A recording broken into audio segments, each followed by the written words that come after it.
Hello bachcho, let's see this question. This question says an electron in the hydrogen atom first jump from second excited state to first excited state. Then from first excited state to ground state, let the ratio of wavelength and momentum and energy of the photon in the two cases be x, y and z.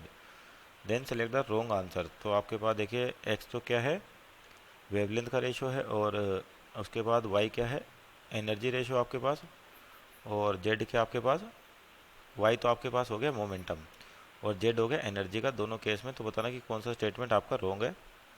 तो यहाँ पर आपके पास जो best question है इसकी बात करते हैं पहले तो देखिए आपके पास यहाँ पर जो हम न्यूमेरिकल भेजा है आपका बोर एटॉमिक स्ट्रक्चर पे, तो की कॉन्सेप्ट लिख सकते हैं, और यहाँ पे डिफरेंट एनर्जी लेवल्स के बारे में आपसे क्वेश्चन पूछा है। और यहाँ पर जो आपका एमिशन स्पेक्ट्रम होता है या फिर ट्रांजिशन, आपके पास ट्रांजिशन होता है किसी एक एनर्जी लेवल से दूसरे एनर्जी लेवल पे, तो कितनी एनर्जी आपको सप्लाई करनी पड़ती है, इनके ऊपर बेसिक क्वेश्चन है। तो यहाँ पर की कॉन्सेप्ट लिख सकते हैं सिंपल तरीके से कि बोर्स एटॉमिक मॉडल।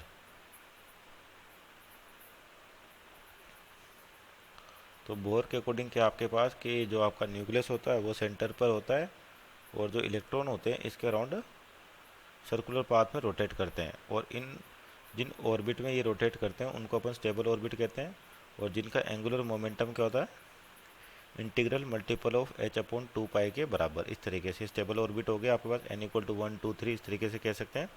या एनर्जी लेवल्स हैं, तो एनर्जी लेवल को अपन कैसे बताते हैं, और इस तरीके से भी बताया जाता है एनर्जी लेवल को कि आपके पास जो n इक्वल टू 1 है यानी कि के शेल, तो इसको बोलते हैं अपन ground state. n equal to 2 आपके पास होगी first excited state. n equal to 3 हो गया आपके पास सेकेंड एक्साइटेड स्टेट। इस तरीके से चलता रहता है सेकेंड एक्साइटेड स्टेट, और अप टू कहाँ तक, इनफाइनाइट तक।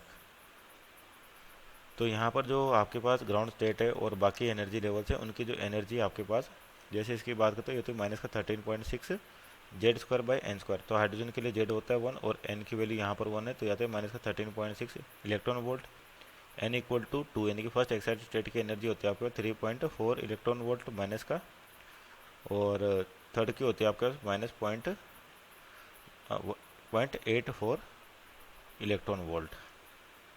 और आपका जो एनर्जी के लिखा किस फॉर्म में जाता है जनरली, इक्वल टू होता है माइनस का 13.6 Z square by N square.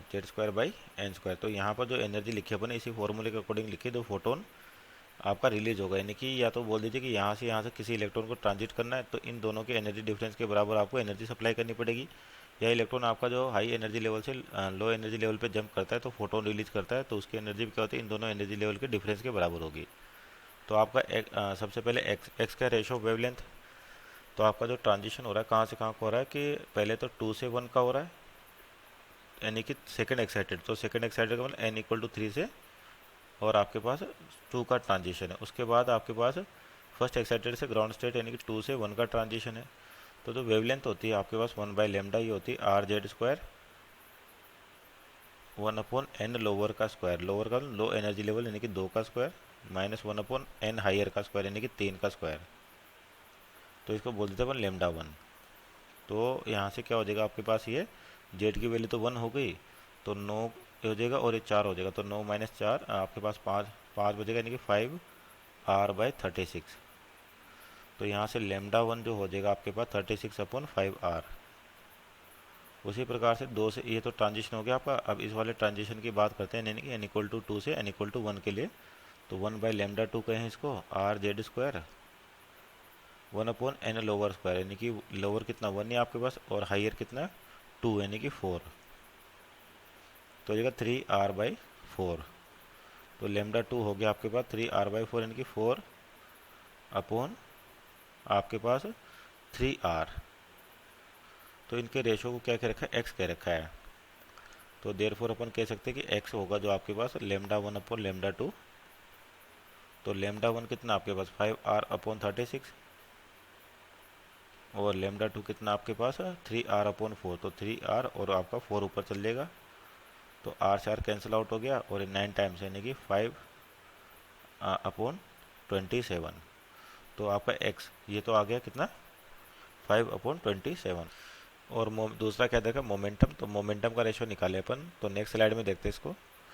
तो आपका जो फोटोन का मोमेंटम होता है बेसिकली वो क्या होता है, एच बाई लेमडा,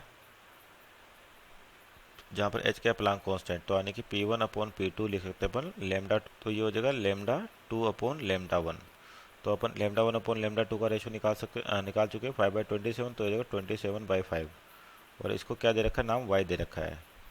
और तीसरा क्या दे रखा है आपके पास यहाँ पर, एनर्जी ऑफ फोटोन। तो एनर्जी ऑफ फोटोन क्या होता है, एनर्जी डिफरेंस के बराबर, कि आपका पहला एक 2 से 1 का ट्रांजिशन है, उसके बाद आपका 3 से 2 का ट्रांजिशन, फिर 2 से 1 का ट्रांजिशन है। तो एनर्जी की बात करते हैं यहाँ पर, तो एनर्जी होती है आपके पास 13.6 Z²/n²। तो एनर्जी रेशो आपका हो जाएगा यहाँ पर, यानी कि पहले तो 3 से 2 का ट्रांजिशन देखें हैं, तो आपका जो एनर्जी का रेशो कितना आ जाएगा यहाँ पर,